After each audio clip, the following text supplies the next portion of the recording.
পশ্চিমবঙ্গের প্রশাসনিক আধিকারিক কর্তা পুলিশ তাদের সঙ্গে নির্বাচন কমিশনারের বৈঠক ছিল গতকাল এবং সেখানে কিন্তু নির্বাচন কমিশনার রীতিমতো ভর্ৎসনা করেছেন রাজ্য প্রশাসনকে। কেন্দ্রীয় সংস্থাকেও তিনি ছেড়ে দেননি, কেন্দ্র এবং রাজ্য উভয়েরই বেশ কিছু আধিকারিকদের তিনি ধমক দিয়েছেন, নানা রকম ভাবে তাদের হুঁশিয়ারি দেওয়া হয়েছে। সব থেকে বড় যে কথাটা বলা হয়েছে, গাইডলাইন মেনে আপনারা কেন কাজ করছেন না, নিয়ম মেনে কাজ করতে হবে, কোথাও কোনো গাফিলতি হলে তার দায় ইলেকশন কমিশন অফ ইন্ডিয়া নেবে না। আপনারা যে কাজগুলো করছেন তার ডিজিটাল ফুটপ্রিন্ট, ডিজিটাল প্রমাণ থেকে যাচ্ছে এবং এরপরে নির্বাচনের পরেও যদি আপনাদের দোষ প্রমাণ হয় এবং দেখা যায় ইচ্ছাকৃতভাবে আপনারা কোথাও ভুল করেছেন, গাফিলতি করেছেন, তাহলে সেক্ষেত্রে তাদের বিরুদ্ধে অবশ্যই পদক্ষেপ নেওয়া হবে এবং এমন জায়গায় নিয়ে গিয়ে তাদের দাঁড় করানো হবে যেখান থেকে তারা আর ফিরতে পারবেন না।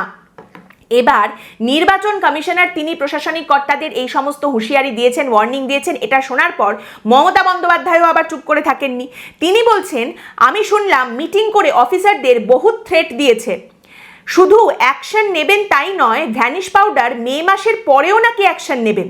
আমি বলি সাহস থাকা ভালো, দুঃসাহস ভালো নয়। একই সঙ্গে যাদের ভর্ৎসনা করা হয়েছে সেই সমস্ত পুলিশ কর্তা বা আধিকারিক আমলা, তাদের উদ্দেশ্য করে আবার মমতা বন্দ্যোপাধ্যায় বলছেন একটু জবরদস্তি ওরা করবে, ট্যাক্টফুলি হ্যান্ডেল করে নেবেন অফিসারেরা। তারপর আপনি মানে মুখ্য নির্বাচন কমিশনারকে উদ্দেশ্য করে মুখ্যমন্ত্রী বলছেন, আপনি নিজে কোথায় থাকবেন তার ঠিক নেই, আপনি নাকি মেয়ের পরেও ব্যবস্থা নেবেন। এবার এই কথা মুখ্যমন্ত্রী মমতা বন্দ্যোপাধ্যায় বলার পরে জ্ঞানেশ কুমারও কিন্তু চুপ করে বসে নেই, কারণ এর পরপরই আরেকটি খবর সামনে এসেছে যেখানে জানা যাচ্ছে নির্বাচন কমিশনার পশ্চিমবঙ্গে এর আগের নির্বাচনের সময় ভোট পরবর্তী হিংসার সঙ্গে কোন কোন অফিসার যুক্ত ছিলেন, ভোট পরবর্তী হিংসায় কোন কোন অফিসার অভিযুক্ত, তাদের নাম চেয়ে পাঠিয়েছেন।